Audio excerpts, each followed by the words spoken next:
So thanks for doing this. Boy, it sounds like you've had quite a run, my friend. I have. Yeah, I definitely have. It's How been old an were amazing. you when you started, and how old are you now? When I started my run or the last few years with the app stuff, The app stuff. I was 20, let's see, 28. So So are you 31 now then, or I'm 31. perfect? Yeah, Yeah, because it's 2009 if I remember right. Is that right? When this all kind of started for you, the accident? exactly. Great, Yep. cool. Yep. Okay, well, you sent me some questions, which really made my job easy. Thank you for that. That's kind of you. That will kind of guide me along the way here, and we'll rip through this. Set to go? Bro. Yeah, let's do it. Great.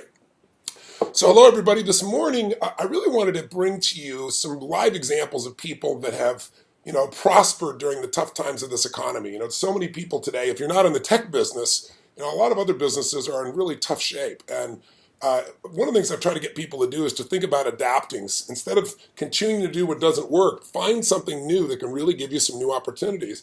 And the man that we're privileged to have this morning, his name is Chad Mureta. And Chad is a guy that's written a new book. It's called App Empire. Subtitles: Make Money, Have a Life, and Let Technology Work for You. And but his story is fascinating, and I'd like Chad to maybe rather me tell it as have you tell it. I mean, this all started in 2009 as a result of you were in the real estate business and had an accident. Tell us a little Well, bit of the story. yeah, so I was in the real estate business, and I actually my whole goal was to get into a business that could work for me, and I thought at the time that real estate was that game, Yes. and so I opened up a company in 2006, which, as you know, was the absolute worst time ever to start a real estate company. Right. And so I went at it, and the market obviously dropped, and all the money that I had just worked, about 5 years of my life to save that I put into the business, I watched just go right down the tubes, and I was struggling, and I wasn't going to just let myself pretty much die. I was going to fight to make it happen, Yeah. and so it was about 3 years of just working 18-hour days, miserable, not really having a life, watching all the friends and family members just kind of fade away because I wasn't connecting with them. Yeah. And I remember going to a basketball game with a friend. It was like my first little vacation day in about 2.5 years.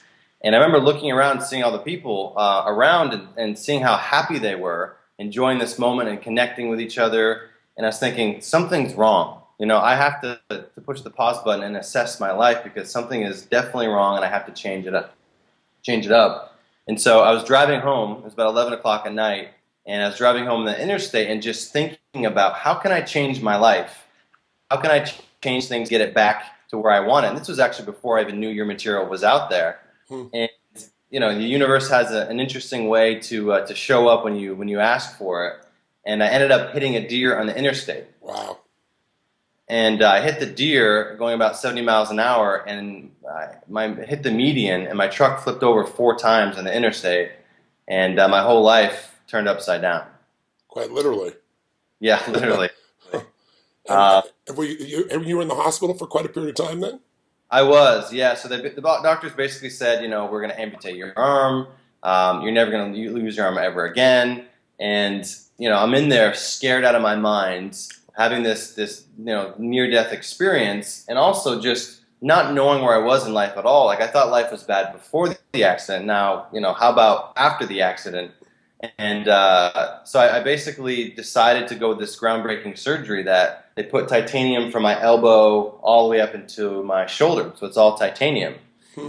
And yeah, it gave me an opportunity in the hospital to say, I am not going back to that life anymore. Like, I survived this accident. This is my second chance. Yes. And I'm going to do whatever it takes to get back on my feet and to figure out a way to actually create my life the way that I want it.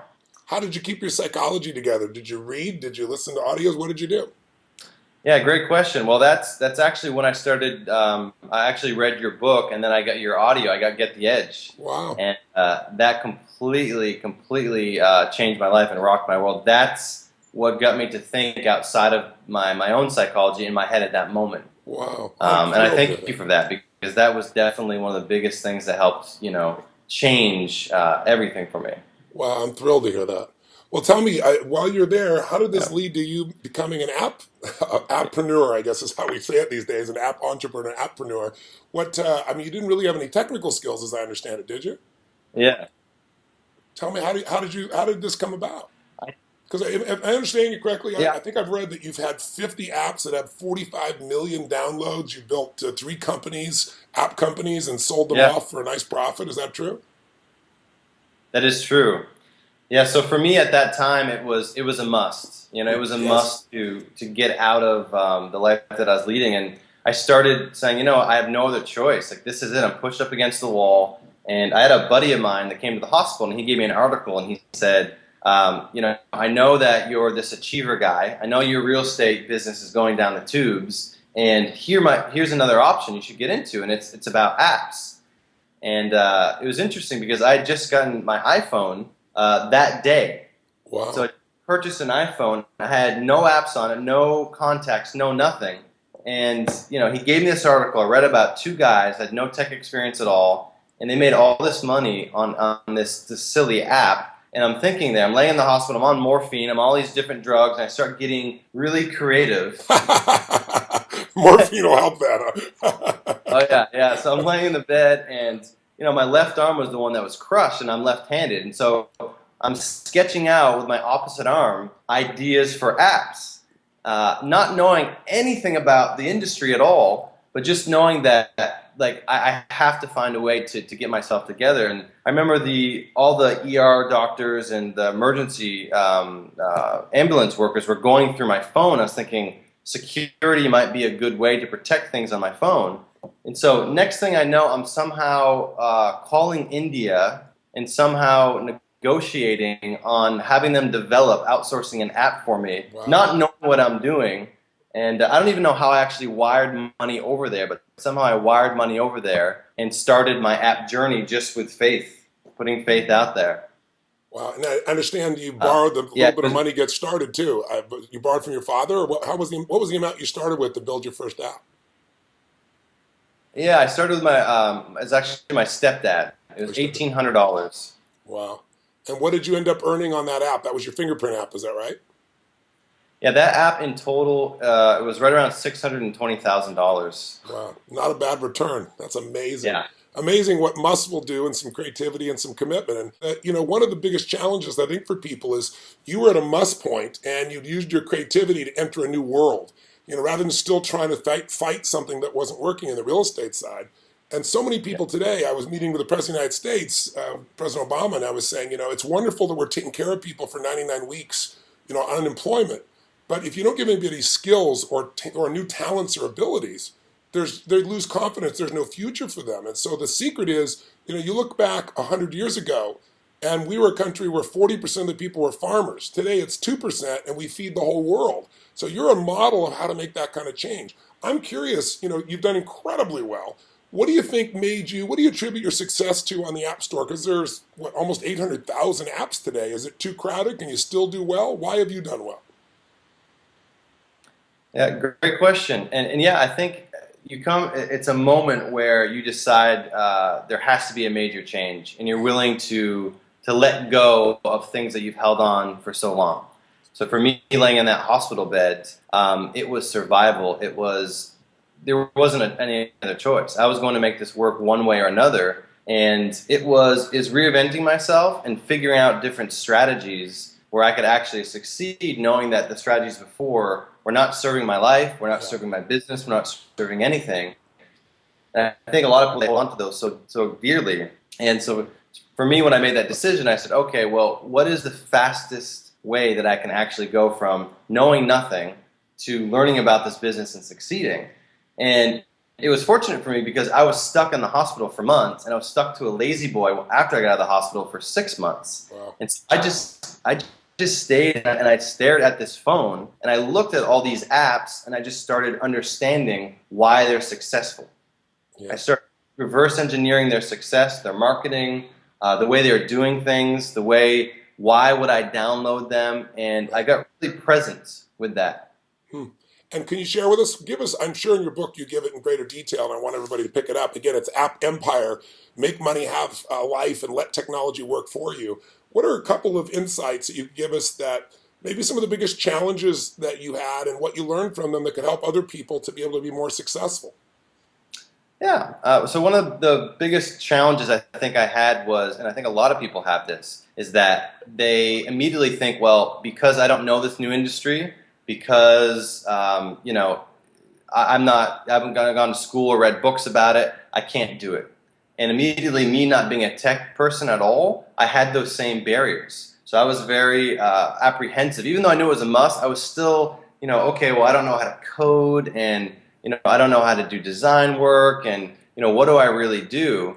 And I started realizing that I don't have to do that. Like I can be the business owner and actually delegate that work and outsource that work to a programmer that's really good. I don't need to reinvent the wheel and teach myself all these new skills. And so yeah, I kept on coming up with new barriers, and I kept smashing through them. Again, it helped that I was listening to your programs, where I was basically creating my new beliefs, because like anything that came at me, I was just like a ninja and smacking it to the side. Like, nope, I'm going to make money, and I'm an app millionaire, and I'm not going to let anything stand in my way. And that gave me that fuel. That gave me that strength to push through it. That's awesome. Well, when you own that identity, it's everything. I mean, even traditional business owners, I always tell people, whenever somebody's stressed about their business, they're a business operator. And we all tend to get so caught up in it, and by the fact that you couldn't move and you didn't know anything about the industry, and you're, putting your psychology together, you really were operated as a business owner, not an operator. And the business owner is a very different thing. You were being strategic or being intelligent. You're figuring out what to do. I always tell people 80% of the chokehold on any business Exactly. is the psychology of the business owner, and 20% is the skill sets. You can get the skill sets if you can change the psychology. Tell me, what are the biggest lessons that you learned from doing this that you might be able to pass on? In other words, maybe some ideas around marketing. You said you saw some patterns. How does someone begin to educate themselves as to what works and what doesn't work on the App Store? Because otherwise you can spend a lot of time and have an idea that really doesn't have any value. One of the things I believe personally is you can do the right thing at the wrong time and you get screwed. There's no reward for that. Everything is really timing and understanding needs. How do you help to understand the needs and the timing of when to Yeah. deliver a type of app? Yeah, I think immediately the thing that really gave me that competitive edge was I was looking at the marketplace. I think a lot of people, what they do is and I hear this every day, they come up to me, they say, oh my gosh, I have this amazing idea, you have to do it. I'll make all kinds of money, it's a great thing. And I ask them, well, how did you come up with that idea? And they're like, well, I was in the shower and I was thinking about it. And I was like, well, that's great, but the market dictates the idea. And something that would have worked 2 years ago is not going to work now. And so the best skill that someone can have is just being present with the marketplace. Every day, to this day, I still wake up in the morning. The first thing I do is I look at the marketplace. I lay in bed, because that's what I was doing during my accident. And for an hour, I'd go through the marketplace. What is working right now? What are the trends? So I look at, okay, and I'll download probably the top 10 to 20 apps. And I'll just get really present with them, because apps are expanding. Business is changing, consumer behavior is changing, what they want, what they need, and that's very obvious on the App Store if you're present with it every day, because you see the shifts. You see the shifts from now people are getting into some utility apps because an older generation is getting apps and they don't just want to zone out on games. So it's very interesting to just be present with that and understand what's going on at that time, and taking it to the next level is actually writing it down, putting it in a spreadsheet so it's not just all in your head. So you can look back at it and say, okay, I see this happen here, this happened there. This is an app that I should do based on the market. The market is telling me what's hot right now. Give us an example. What are two things that are hot right now that you see as patterns? Well, one of the apps I think is hot is games, and getting it into a social component. So this might sound obvious to some people, but there's a fine line between succeeding at giving a type of game, or even like a fitness app where it's exciting. Like Nike's done a good job of this, where you get out and you can actually be active and it tracks what you're doing. Sure. And the best about it is that it creates a community around that, because now I can share my results with somebody else, and that might motivate that person, and he might share his results with me, or she might share his results, and you're getting this compounding effect where before maybe you wouldn't do anything at all. You'd sit at home and think about going for a run or going for a walk. Right. What do you think? I know there's some strict, kind of regulations and guidelines in the App Store. What are your advice for people about how to deal with those and how to consider those? And then what advice would you have around marketing today? Because obviously just putting the App Store is not enough. How do you market and still have that be cost effective? Yeah, my advice with Apple, so yeah, a lot of people I think it's a scarcity mindset. Immediately they go to, okay, this isn't going to work because Apple's going to slap my hand. And yes, Apple is definitely taking precautions because, like anything, they want to add more value. They don't want to spam the store and completely ruin the consumer experience. So most developers get scared about that and like, oh my gosh, well, I can't do these apps anymore. I'm going to spend all this money and get rejected. And really what they have to say is, I have to step up my game. I have to raise to a new standard. And I have to give consumers what they want and what they value. And you can't just throw any piece of crap in the App Store and expect it to make money because it is an impetuous sale, but eventually people won't keep using it. And so my advice to people is read the guidelines that Apple sends you and just look at apps that they specifically say to stay away from. And don't go into the App Store trying to do something that's cheap and that you're just going to spam it and scam it. Add value to people constantly, and be confident. Be proud of your app. I've done a lot of different apps, and I've known the difference of when I want to be proud and show someone an app that I've done, or if I don't even want to talk about it. And I think that's the fire that makes you that passion, that being proud of something keeps you going in that direction. You want to show it off. That really is what you're looking for. Something you're proud of that you can show off, and that keeps you going into a new level. You sound like everything I believe and teach when you talk about the adding value. I mean, it's the only way to succeed in any business, obviously. And anybody who's trying to scam it, even if they make money in the short term, it's not can you succeed, it's can you sustain success, right? Can you obtain wealth, can you stay wealthy, right? And the only way to do that is keep adding the value. Tell me, what do you think in this world right now, what's the best way, though, to market your apps, right? Let's say you picked the right timing. Let's say you picked something the market really needs. How do you really market your apps so that you're not just sitting in the App Store, but you're stimulating it, yet still be cost effective? Yeah, great question. The best way to market your app, so what I tell people is there's a bunch of free ways, first of all, that you can market your apps. You don't need to spend money. The beautiful thing about the App Store is that you can tweak little things like the title of your app, or you can do a different icon.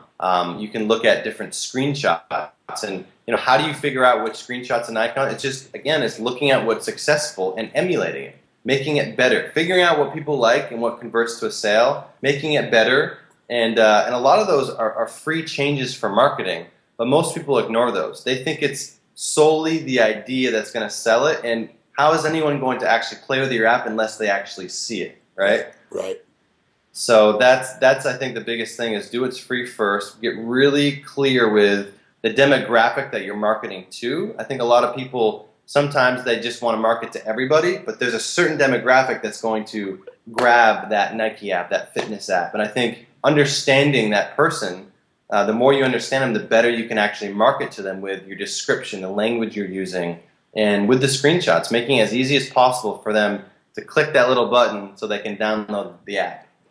Now, a lot of the trends in apps, it appears, again, I'm an amateur in this process, but it appears to me as an outsider, is getting kind of land and expand, get a foothold with something, get some traffic, and then monetize your app usually by having a system. Tell me, what do you think the future of apps are? Is that really the future, or am I mischaracterizing it, do you think?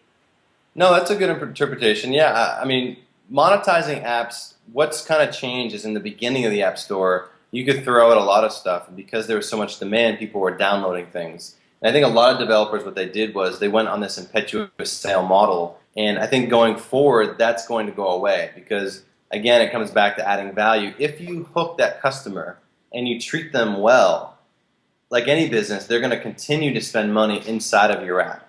And so that's basically my model is I want to make sure that I grab the right person, and I want to make sure that when they play it, I retain them. I retain them and I give them what they want. So I'll have a lot of different apps, maybe inside of my app where it says, and I keep going back to fitness apps, but say that you watched a couple videos or a couple programs with fitness and you're like, I want more. Well, you can have more. It's just 99 cents. Click here and you get a whole nother plan, or maybe it's a nutrition plan, or maybe it's new exercises that you didn't do before. So it's giving them what they want at the right time and not spending your effort or your money in doing, these crazy scammy ads that are just going to make the person put down the phone or close out and not use it again.